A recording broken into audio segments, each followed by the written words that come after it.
All right, good morning. So this last video that I did, a couple of people commented on it, and everyone liked it with the shirt, ironing the shirt. But after I watched it, one of the things I could not handle was wearing my when I was showing off my shirt. I noticed I had a kind of a little bit of belly fat going on there, so I'm like a skinny fat guy now, which kind of bothered me. And I think it's been bothering me probably for the last 5, 6, 7 years. So I've been kind of trying to lose this 10 pounds for the last 5, 6, 7 years. So yesterday, I've always been a big high carb diet. I've always had a lot of pasta. I've always had a lot of oatmeal.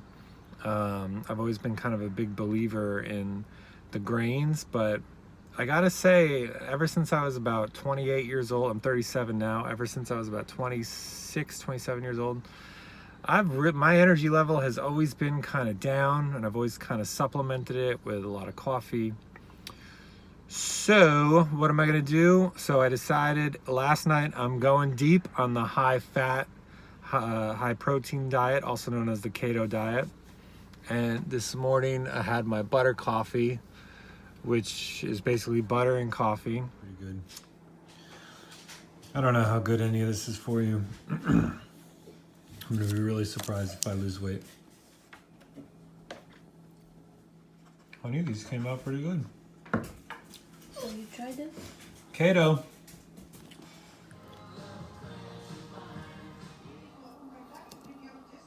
I honestly can't believe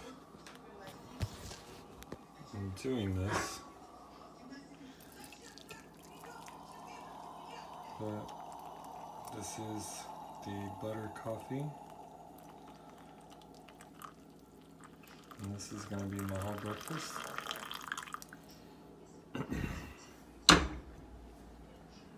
Alright, this is butter and peanut butter. Part of one of my snacks here. I just want to point this out on the keto.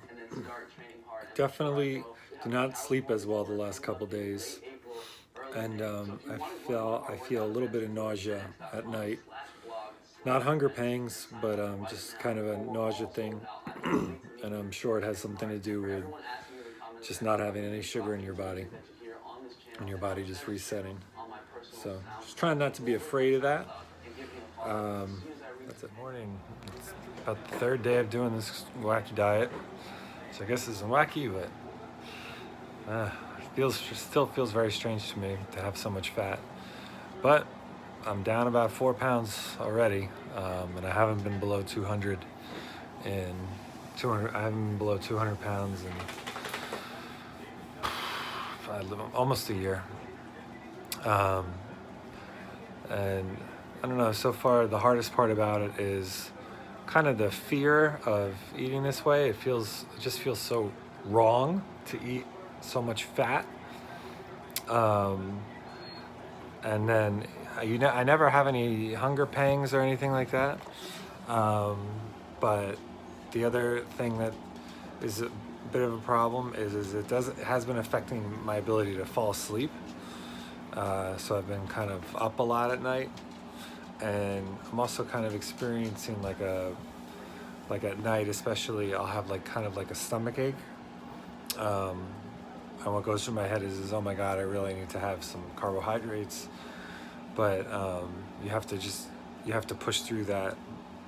For me, I have to push through those two things if I'm going to stay committed to the diet. But certainly easier than the intermittent fasting thing where you don't eat all day, and you're hungry, your stomach hurts all day because you're hungry. Or if you do the high protein diet, the Atkins diet, I found that to be really bad on the digestive system, and overall I feel super unwell on that diet. But doing the high fat so far, I'm actually kind of shocked. I'm curious if I can get down significant weight in the next week and a half or so, if I could get down a full 10 pounds, but we'll see. I love my wife. So I wanted to go over the positives and negatives of this whole thing. So the positives are the foods are definitely satisfying. When you eat them, if you eat a high fat or high protein meal, obviously you feel full, you feel satisfied. That's a great part of the whole thing. It doesn't feel really like you're dieting. And if you're overeating, you're not really dieting, unfortunately, as I've sadly found out. But the second thing that happens that's the negatives are there's some definite side effects, one of which is excessive thirst, which is really never experienced that before in my life, where I don't typically drink a lot of water, so that need to drink a lot of water is this crazy feeling. I became kind of alarmed by that. And then there's some real truth to the dizziness. There were multiple times actually where during the day I felt legitimately dizzy, and I got kind of scared. I was like, oh man, I know why this is happening. But you read about it and they say it's all part of the game, all part of it. So you kind of just go with it. But it certainly doesn't feel healthy when your body is like dying for thirst all the time, and on occasion you feel like you're gonna fucking collapse. But whatever. Every diet is kind of crazy. I mean, every time I eat a bowl of pasta, I feel like I have to go to sleep. So, that's it. All right, good morning. So, I've done this for a week, legitimately, and I did lose some weight, but then it started creeping back on as I ate more food and got more used to the food. So at the end of the day, you have to just eat less. I think at the end of the day, you have to eat less and exercise more to lose weight. You're really not going to get away with eating butter and steak all day and think you're going to lose weight if you eat a lot of it. So that's my take on it right now.